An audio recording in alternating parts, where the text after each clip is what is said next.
Perubahan-perubahan yang kita alami pada waktu ini adalah akibat dari kemajuan ilmu dan teknologi. Perubahan-perubahan ini tidak dapat kita hempang.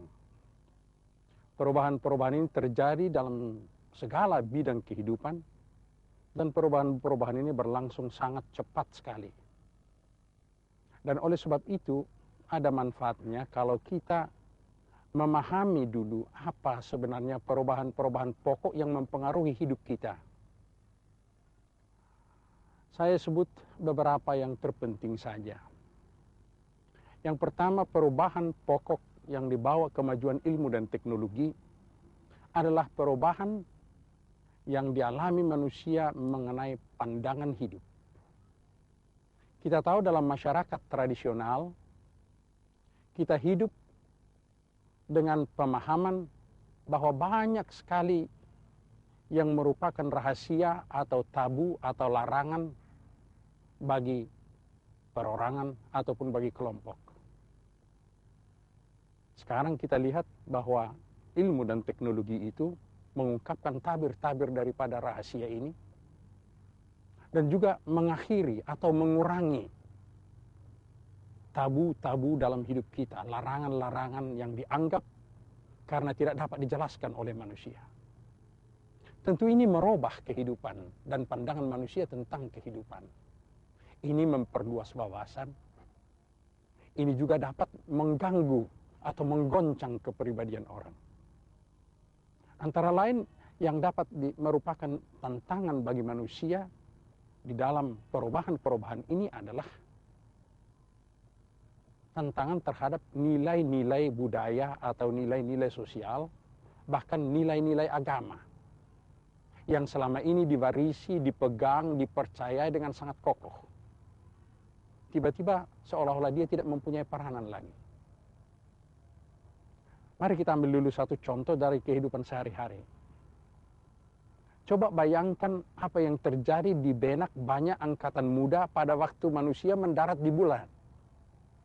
Bulan yang tadinya merupakan sesuatu yang katakanlah agung sekali, simbol dari sesuatu yang merupakan cita-cita dalam kehidupan manusia, tiba-tiba dijamah oleh manusia itu sendiri, seolah-olah tidak ada lagi batas daripada kemampuan manusia itu.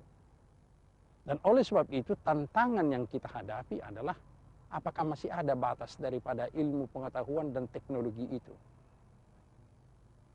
Di barat, kira-kira 20-30 tahun yang lalu, orang berpendapat bahwa ilmu dan teknologi itu dapat didewakan. Itulah sebenarnya Tuhan daripada manusia. Untunglah belakangan ini manusia modern itu memahami bahwa itu sebenarnya tidak bisa berfungsi sebagai dewa atau Tuhan. Karena apa? Karena ilmu dan teknologi itu adalah ciptaan manusia.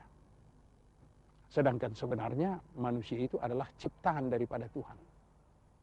Ini hanya salah satu contoh. Bisa kita ambil umpamanya contoh dari kehidupan sehari-hari. Lihat saja mengenai pemahaman mengenai waktu.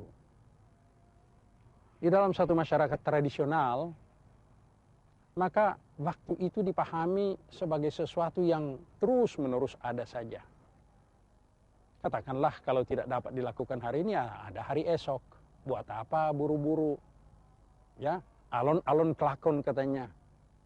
Atau biasa tenang-tenang aja begitu. Nah, dengan kemajuan ilmu dan teknologi ini, pemahaman waktu itu menjadi berubah. Waktu tiba-tiba menjadi sangat berharga. Orang harus merencanakan waktu. Orang harus mengatur waktu. Bahkan orang mengatakan waktu itu adalah uang. Atau kalau kita lihat di dalam ilmu ekonomi sekarang atau di pasaran, siapa paling cepat membawa barangnya di pasar, itu yang menang. Kalau kita berbicara ya, di dalam pertarungan atau kompetisi pasaran.